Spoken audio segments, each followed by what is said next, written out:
तो चलिए आज के इस गहन अध्ययन की शुरुआत करते हैं।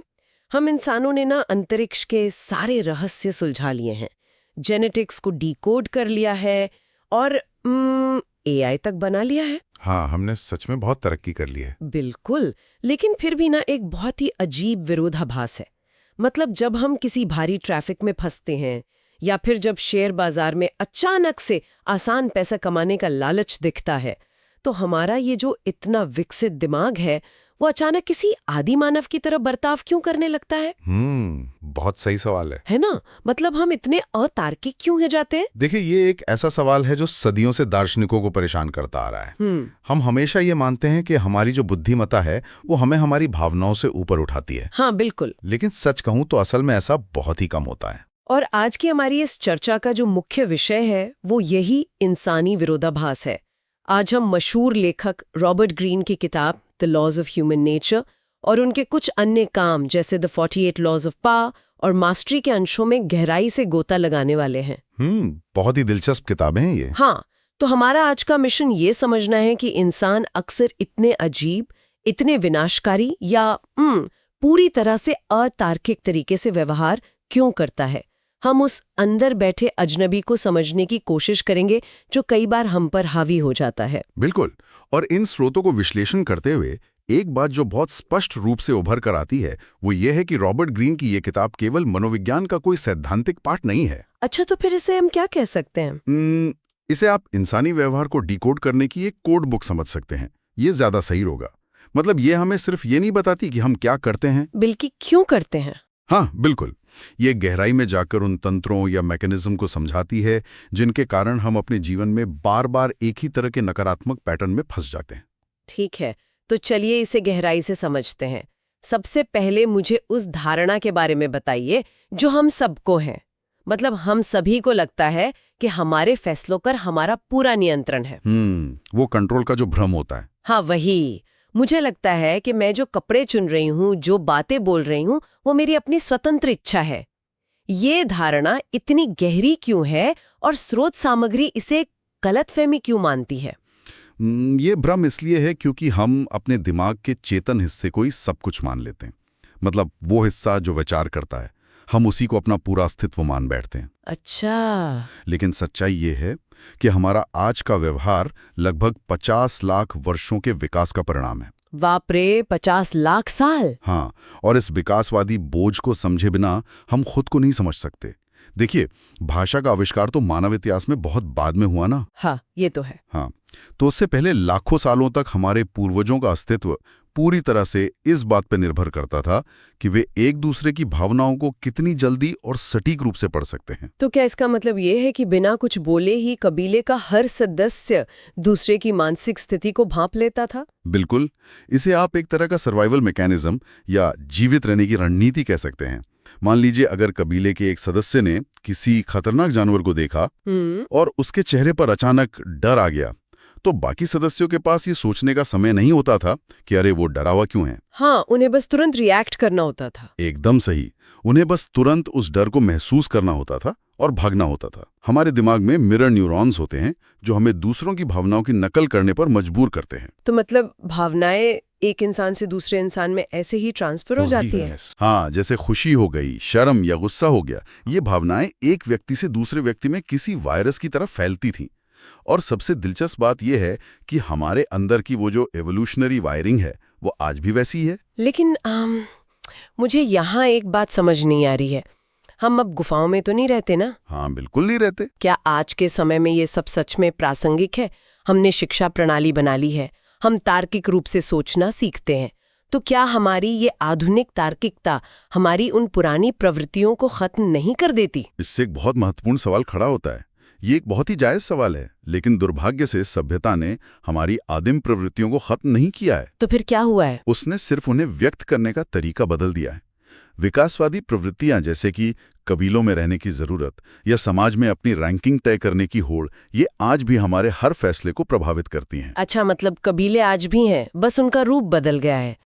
और जब हम किसी समूह का हिस्सा होते हैं तो हम अनजाने में अपनी स्वतंत्र सोच को उस समूह की सामूहिक भावना के सामने सरेंडर कर देते हैं। ऐसा क्यों? हम अपना दिमाग क्यों नहीं लगाते? क्योंकि अकेले पड़ जाना हमारे अवचेतन मन के लिए आज भी मौत के समान ही है। वो पुराना डर आज भी दिमाग में बैठा है। अरे वाह, यहाँ पर बात सच में बहुत दिलचस्प हो जाती है, क्योंकि अगर हमारी ये वायरिंग इतनी ही पुरानी है और हम दूसरों की भावनाओं से इतनी जल्दी प्रभावित होते हैं, तो आधुनिक तकनीक ने तो इस स्थिति को और भी भयंकर बना दिया होगा। आप बिल्कुल सही दिशा में सोच रही हैं। मतलब इंटरनेट और सोशल मीडिया तो जैसे इस आदिम आग में घी डालने का काम कर रहे हैं ना। यही वो बिंदु है जहां स्रोत सामग्री हमें एक गंभीर चेतावनी देती है। देखिए, हम अपनी प्रकृति को तो बदल नहीं पाए, लेकिन हमने ऐसी तकनीकें और मंच जरूर बना लिए हैं जो हमारी इन सबसे आदिम जड़ों के लिए एक आदर्श खेल का मैदान बन गए हैं। हाँ, क्योंकि सोशल मीडिया पर तो भावनाएं बहुत जल्दी भड़कती हैं। बिल्कुल, इसे भावनाओं की पारगम्यता कहा जाता है। सोशल मीडिया एल्गोरिदम्स को पता है कि तार्किक और शांत विचार हमें स्क्रीन से बांधे नहीं रख सकते। उन्हें चाहिए कि हम रिएक्ट करें। हाँ, तो गुस्सा, आक्रोश या डर, ये वो भावनाएं हैं जो हमारे दिमाग के उस सबसे पुराने और आदिम हिस्से को सक्रिय करती हैं। हाँ, क्योंकि अगर ऑनलाइन किसी ने हमारी विचारधारा पर हमला किया तो हमारे दिमाग को लगता है कि ओम, ये कोई शारीरिक हमला है और हमारा कबीला खतरे में है। सटीक विश्लेषण। अब वायरल भावनाएं और भीड़ का गुस्सा पहले से कहीं ज्यादा तेजी से फैलता है। हम एक इको चैम्बर में कैद हो जाते हैं जहां सिर्फ हमारे ही विचारों की गूंज सुनाई देती है। और अगर कोई अलग विचार रखे तो सब उस पर टूट पड़ते हैं। हाँ, और जब लाखों लोग एक साथ किसी एक व्यक्ति पर ऑनलाइन हमला करते हैं तो वो कोई न्याय नहीं होता, वो उसी आदिम कबीले की हिंसक प्रवृत्ति का आधुनिक रूप है। हम सच में आग से खेल रहे हैं। तो फिर इससे बचने का उपाय क्या है? शोध सामग्री में ना आर्थर शोपेनहावर का एक बहुत ही शानदार विचार दिया गया है जो मुझे व्यक्तिगत रूप से बहुत पसंद आया। हाँ, वो खदान वैज्ञानिक वाला उदाहरण। बिल्कुल। वे कहते हैं कि जब भी जीवन में किसी की नीचता, मूर्खता या अतार्किक व्यवहार का सामना हो तो उससे परेशान या दुखी नहीं होना चाहिए। इसके बजाय हमें उसे इंसानियत के चरित्र का एक नया तथ्य मानना चाहिए। मतलब ये बिल्कुल ऐसा है जैसे कोई खदान वैज्ञानिक किसी नए और अजीब पत्थर के नमूने को देखकर खुश होता है कि अरे वाह, ये किस प्रकार का खनिज है। बहुत ही उम्दा बात कही उन्होंने। शोपेनहावर का ये दृष्टिकोण हमें भावनात्मक रूप से अलग होने में मदद करता है। मतलब हम चीजों को पर्सनली लेना बंद कर देते हैं। बिल्कुल। जब हम दूसरों के व्यवहार को व्यक्तिगत रूप से लेना बंद कर देते हैं, तभी हम उन्हें सच में पढ़ सकते हैं। रॉबर्ट ग्रीन इसे रोल प्लेइंग का नियम कहते हैं। Role playing? वो कैसे? देखिए, इंसान अपने असली रूप को छिपाने के लिए हमेशा मुखौटे पहनता है, लेकिन अगर हम एक वैज्ञानिक नजरिए से देखें तो हम इन मुखौटों के पीछे की सच्चाई देख सकते हैं। अक्सर लोग जो दिखाते हैं वे असल में उसके बिल्कुल विपरीत होते हैं। क्या आप इसका कोई उदाहरण दे सकते हैं? मतलब ये विपरीत वाला सिद्धांत असल में कैसे काम करता है? हाँ, बिल्कुल। जैसे जब कोई व्यक्ति बहुत ज्यादा अति पौरुष दिखाता है या हद से ज्यादा आत्मविश्वास या आक्रामकता दिखाता है, हाँ, जो हर बात पर लड़ने को तैयार रहते हैं, हाँ, तो ये अक्सर एक संकेत होता है कि वो अपने भीतर की किसी बहुत गहरी असुरक्षा या डर को छिपाने की कोशिश कर रहा है। अच्छा, तो मतलब ये एक तरह का दिखावा है। हाँ, अवचेतन मन खुद को सुरक्षित महसूस कराने के लिए बिल्कुल उल्टे गुण का अत्यधिक प्रदर्शन करने लगता है। इसे मनोविज्ञान में ओवर कॉम्पेंसेशन कहते हैं। यदि हम इस तंत्र को समझ लें तो हम किसी के डराने धमकाने वाले व्यवहार से डरने के बजाय सीधे उसकी कमजोरियों को देख पाएंगे। ये तो दूसरों को पढ़ने की बात हो गई, लेकिन अगर हम खुद को आईने में देखें तो? खुद को देखना सबसे मुश्किल काम है ना?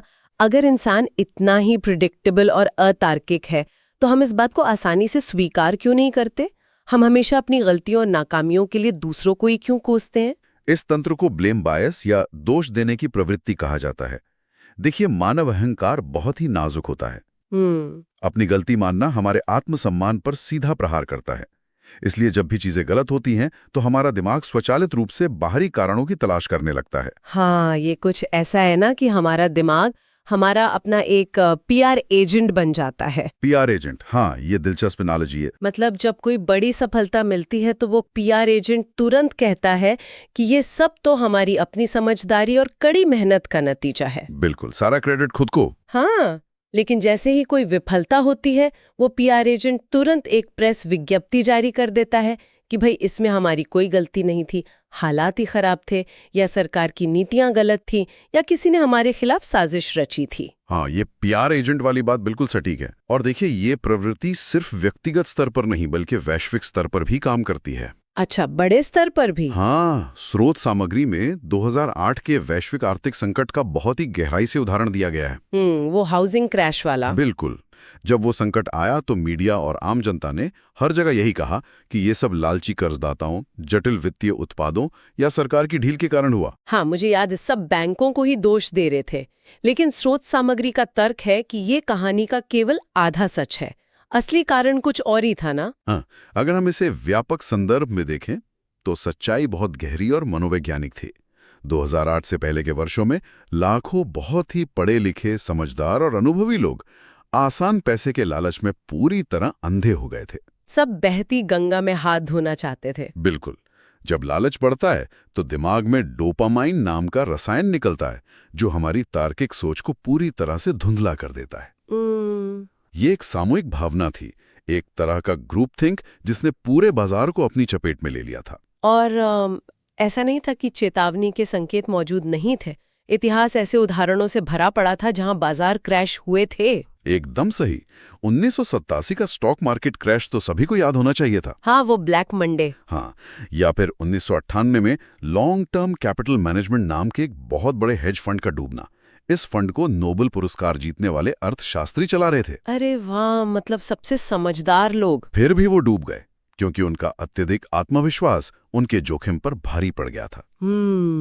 2008 से पहले भी ऐसे ही स्पष्ट खतरे के संकेत थे, लेकिन लोगों का वो मानसिक पीआर एजेंट उन्हें समझा रहा था कि इस बार स्थिति अलग है और प्रॉपर्टी के दाम कभी कम नहीं हो सकते। क्योंकि हर कोई पैसे बना रहा था, तो किसी ने भी उस सामूहिक कबीले के खिलाफ जाने की हिम्मत नहीं की। बिल्कुल सही। तो इस सब का मतलब ये हुआ कि जब लाखों लोग अपनी लालच और समूह की भावनाओं के कारण बेवकूफ़ी भरे फैसले लेते हैं, और जब वो लालच का बुलबुला फूटता है तो वो अपनी मनोवैज्ञानिक जिम्मेदारी लेने से भागते हैं। हाँ, उन्हें बस कोई बलि का बकरा चाहिए होता है। मतलब ये तो बिल्कुल ऐसा है जैसे कोई व्यक्ति मूसलाधार बारिश में बिना छाते के बाहर जाए और जब उसे निमोनिया हो जाए तो वो मौसम विभाग को जेल में डालने की मांग करने लगे। बाहरी चीजों को दोष देना बहुत आसान होता है, बजाय ये स्वीकार करने के कि हम सभी सामूहिक रूप से अतार्किक हो गए थे। यही वो कड़वा सच है जिसे इंसान कभी स्वीकार नहीं करना चाहता। तो फिर अगर हमारा अपना दिमाग ही हमारा सबसे बड़ा दुश्मन है और ये ब्लेम बायस या भीड़ के पीछे चलने की आदत हमारे विकास का इतना गहरा हिस्सा है, हाँ, तो क्या इसका मतलब ये है कि हम इसके हमेशा गुलाम रहेंगे? क्या इतिहास में कभी किसी ने इस इवोल्यूशनरी वायरिंग को हैक करने या हराने का तरीका खोजा है? इसका जवाब हमें इतिहास के एक बहुत ही महत्वपूर्ण पन्ने पर मिलता है। अच्छा। हाँ, स्रोत सामग्री हमें 432 ईसा पूर्व के एथेंस ले जाती है। ये वो समय था जब तार्किकता को एक कला और विज्ञान के रूप में जिया जा रहा था। पेरिकल्स की कहानी मेरे विचार से ना ये इस पूरे गहन अध्ययन का सबसे शक्तिशाली और सीखने लायक हिस्सा है। उस समय एथेंस में क्या चल रहा था, थोड़ा बताएंगे? बिल्कुल। एथेंस पर उनके कट्टर दुश्मन स्पार्टा ने युद्ध की धमकी दी थी। स्पार्टा एक क्रूर सैन्य शक्ति था, जबकि एथेंस एक लोकतांत्रिक, नौसैनिक और व्यापारिक शक्ति था। तो दोनों एकदम अलग थे। हाँ, स्थिति इतनी तनावपूर्ण थी कि एथेंस की सभा में लगभग 10,000 नागरिक जमा थे और भारी खलबली मची हुई थी। 10,000 लोग एक साथ, और सब डरे हुए और कुछ लोग बहुत गुस्से में थे। वे तुरंत युद्ध करना चाहते थे क्योंकि उनका अहंकार आहत हुआ था। दूसरी तरफ कुछ लोग डर के मारे स्पार्टा की हर शर्त मानने को तैयार थे। मतलब सब भावनाओं में बह रहे थे। हाँ, पूरा शहर भावनाओं के ज्वार में बह रहा था, कोई भी तार्किक रूप से नहीं सोच रहा था। तब 60 वर्षीय पेरिकल्स सामने आते हैं। पेरिकल्स उस समय के ना एक बहुत ही अनोखे राजनेता थे।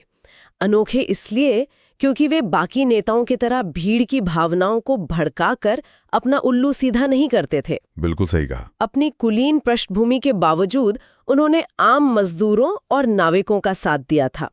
ये वही व्यक्ति थे जिन्होंने एथेंस को एक शानदार शहर बनाया था और पार्थेनन जैसी ऐतिहासिक इमारत का निर्माण करवाया था। हाँ, और जब पेरिकल्स बोलने खड़े हुए तो उनकी आवाज एकदम शांत थी। उन्होंने कोई नाटकीय या भड़काने वाला भाषण नहीं दिया। उन्होंने एक बहुत ही तार्किक योजना सबके सामने रखी। उन्होंने प्रस्ताव दिया कि स्पार्टा से आमने सामने की मैदानी लड़ाई बिल्कुल न लड़ें, क्योंकि उसमें स्पार्टा का पलड़ा भारी था। तो फिर उन्होंने क्या सलाह दी? इसके बजाय उन्होंने कहा कि एथेंस के लोग अपनी मजबूत दीवारों के पीछे सुरक्षित रहे और अपनी शक्तिशाली नौसेना का उपयोग करके स्पार्टा के तटीय इलाकों पर हमला करें। यह एक रक्षात्मक लेकिन बेहद सटीक और तार्किक रणनीति थी। और सबसे हैरानी की बात यह है कि वो 10,000 लोगों की क्रोधित भीड़ उनकी बात मान गई। लेकिन सवाल यह है कि पेरिकल्स में ये तार्किकता आई कहाँ से? वो इस सामूहिक भावना से अछूते कैसे रहे? इसका रहस्य उनके जीवन दर्शन में छिपा था। देखिए, प्राचीन यूनान में लोग तरह तरह के देवी देवताओं की पूजा करते थे, जो खुद मानवीय भावनाओं से भरे हुए माने जाते थे। हाँ, यूनानी देवताओं की कहानियों में तो बहुत गुस्सा और लालच होता है। बिल्कुल, लेकिन पेरिकल्स नूस के उपासक थे। नूस का अर्थ है शुद्ध बुद्धि या वो व्यवहारिक और तार्किक मन जो भावनाओं के प्रभाव से पूरी तरह मुक्त हो। प्रतीक थी। पेरिकल्स का एक बहुत ही सख्त नियम था।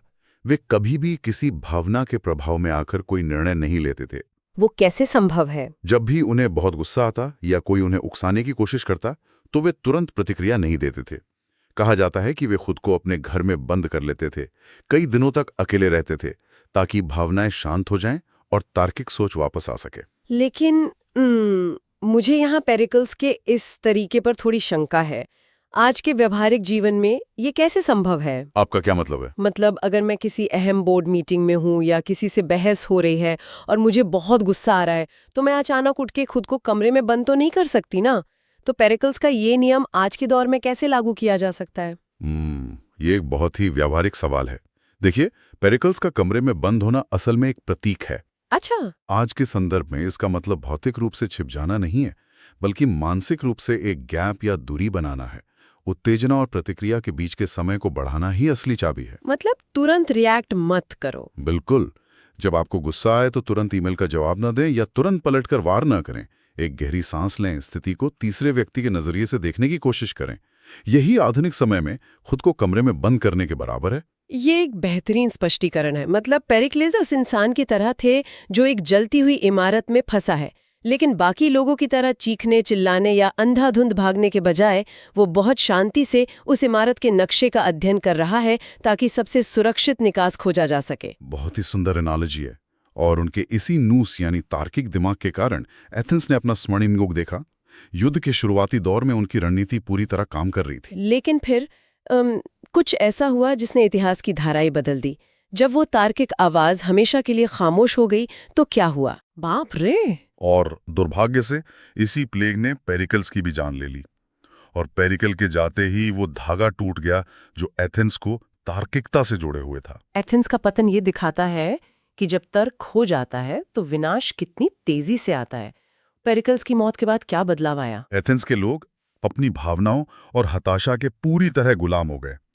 उन्होंने अपनी सारी पीड़ा का दोष उन आक्रामक नेताओं पर डालना शुरू कर दिया। मतलब उन्होंने अपनी तार्किक दीवारें तोड़ दी। हाँ, उन्होंने पेरिकल्स की रक्षात्मक रणनीति छोड़ दी। उनके अंदर का गुस्सा इस कदर भड़का कि उन्होंने मेलोज नाम के एक तटस्थ द्वीप पर बेहद क्रूर हमला कर दिया। मेलोजा तो युद्ध से कोई लेना देना भी नहीं था ना? बिल्कुल नहीं। फिर भी उन्होंने वहां के सभी पुरुषों को मौत के घाट उतार दिया और महिलाओं व बच्चों को गुलाम बना लिया। पेरिकल्स के युग में ऐसी बर्बरता की कल्पना भी नहीं की जा सकती थी। यहाँ एक बहुत ही अजीब घटना होती है ना, 415 ईसा पूर्व में सिसिली अभियान के दौरान। हाँ, बिल्कुल। ये वो घटना है जहां हम देख सकते हैं कि ग्रुप थिंक और लालच किस तरह एक पूरी सभ्यता को आत्महत्या की ओर धकेल सकता है। हाँ, सिराक्यूज पर हमले की योजना। एथेंस के नए महत्वाकांक्षी नेताओं ने सिसिली के सिराक्यूज पर हमला करने की एक भव्य योजना बनाई। ये पूरी तरह से गैर जरूरी और खतरनाक कदम था, लेकिन सेना के एक अनुभवी कमांडर थे निसियास। उनको पता था कि ये एक बहुत बड़ी आपदा साबित होगी। तो उन्होंने रुकने की कोशिश नहीं की ना। निसियास ने उस उन्मादी भीड़ को रोकने के लिए रिवर्स साइकोलॉजी या विपरीत मनोविज्ञान का इस्तेमाल करने की कोशिश की। उन्होंने सभा में कहा कि यह अभियान बहुत ही भयंकर है और इसके लिए बहुत बड़े भेड़े और कम से कम दोगुनी सेना की आवश्यकता होगी। वे उन्हें डराना चाहते थे। हाँ, उनका इरादा लोगों को इस भारी कीमत से डराकर योजना रद्द करवाने का था। लेकिन निसियास ये भूल गए कि जब भीड़ भावनाओं और लालच में अंधी हो जाती है तो वो किसी भी चेतावनी को एक अवसर के रूप में देखती है। बिल्कुल सही। भीड़ ने निस्यास की बात सुनकर डरने के बजाय सोचा कि अरे वाह, अगर ये इतना ही बड़ा और जरूरी मौका है तो चलो दोगुनी क्या और भी ज्यादा नावें और सेना भेजते हैं। हाँ, उन्होंने चेतावनी को ही हरी झंडी मान लिया। ये तो ऐसा है जैसे आप किसी को बताएं कि आग में हाथ डालना बहुत खतरनाक है और सुरक्षा के नाम पर वो व्यक्ति अपने दोनों हाथ उसी आग में झोंक दे। और निस्यास की ये चाल ना उन पर ही भारी पड़ गई। नतीजा बिल्कुल वैसा ही हुआ जिसका अंदेशा था। सब बर्बाद हो गया। ये प्राचीन इतिहास की सबसे बड़ी सैन्य आपदाओं में से एक साबित हुई। एथेंस का वो विशाल और अजेय माना जाने वाला बेड़ा सिसिली में पूरी तरह तबाह हो गया। उनकी पूरी सेना मारी गई या गुलाम बना ली गई। इस भयंकर झटके से एथेंस कभी उभर नहीं पाया और अंततः 405 ईसा पूर्व में उन्हें अपने दुश्मन स्पार्टा के सामने पूरी तरह घुटने टेकने पड़े। उनका वो स्वर्ण युग हमेशा के लिए खत्म हो गया। हाँ, ये इतिहास का एक क्रूर सबक है कि तार्किकता के बिना भले ही कोई समाज कितना भी अमीर, शिक्षित या शक्तिशाली क्यों ना हो, उसका विनाश निश्चित है। तो इन सभी ऐतिहासिक घटनाओं और मनोवैज्ञानिक विश्लेषण को समेटते हुए हम ये निष्कर्ष निकाल सकते हैं कि तार्किकता कोई ऐसी जन्मजात चीज नहीं है जो हमें उपहार में मिली है। ये एक मांसपेशी की तरह है जिसे सचेत होकर लगातार अभ्यास से मजबूत करना पड़ता है। अगर हम अपनी भावनाओं को खुला छोड़ देंगे तो वे डिफॉल्ट रूप से हमें उसी कबीले वाली आदिम सोच की ओर ले जाएंगी। इस पूरी समस्या का समाधान इस आत्मस्वीकृति में छिपा है कि हमारे अंदर हमेशा दो प्रवृत्तियों का संघर्ष चलता रहता है। वो दो प्रवृत्तियां कौन सी हैं? एक हमारी निचली प्रतिक्रियाशील प्रवृत्ति है जो जानवरों जैसी है, जो तुरंत गुस्सा करती है, लालच के वशीभूत होती है और बिना सोचे दूसरों की नकल करती है। और दूसरी है हमारी उच्च आदर्श प्रवृत्ति जो तार्किक सोच, गहरी एकाग्रता और सच्ची सहानुभूति की क्षमता रखती है। तो हमें इस उच्च प्रवृत्ति को अपनाना होगा। हाँ, और सच्ची सहानुभूति का मतलब सिर्फ दया दिखाना नहीं है, बल्कि बौद्धिक रूप से खुद को दूसरों की जगह रखकर सोचना है ताकि हम दुनिया को उनके नजरिए से देख सकें। इसी विश्लेषणात्मक सहानुभूति से हम अपने और दूसरों के बीच के टकराव को खत्म कर सकते हैं। आज की ये चर्चा सच में मानवीय स्वभाव के उन अंधेरे कोनों पर रोशनी डालती है जिन्हें हम अक्सर नजरअंदाज कर देते हैं। अपनी ही कमजोरियों को इस तरह वैज्ञानिक नजरिए से देखना एक बहुत ही मुक्त करने वाला अनुभव है। मुझे भी यही लगता है। अब इस गहन अध्ययन को हम एक चुनौतीपूर्ण और विचारोत्तेजक सवाल के साथ समाप्त करते हैं। बिल्कुल। कल्पना कीजिए जब भी भविष्य में आपको अचानक बहुत तेज गुस्सा आए या भीड़ के साथ किसी दौड़ में शामिल होने की तीव्र इच्छा महसूस हो, तो क्या होगा यदि आप उस तीव्र भावना को अंतिम सत्य मानने के बजाय उसे अपने दिमाग में भटकते हुए एक अर्केंजल, लाखों साल पुराने आदिमानव के भूत की तरह देखें जो आप पर हावी होने की कोशिश कर रहा है? क्या आप उस अदृश्य भूत को अपने जीवन के फैसले लेने देंगे या एक पल रुककर अपनी भीतरी अथेना को जगाएंगे और अपने जीवन का स्टीयरिंग व्हील वापस अपने हाथों में लेंगे? इस पर गहराई से विचार कीजिएगा।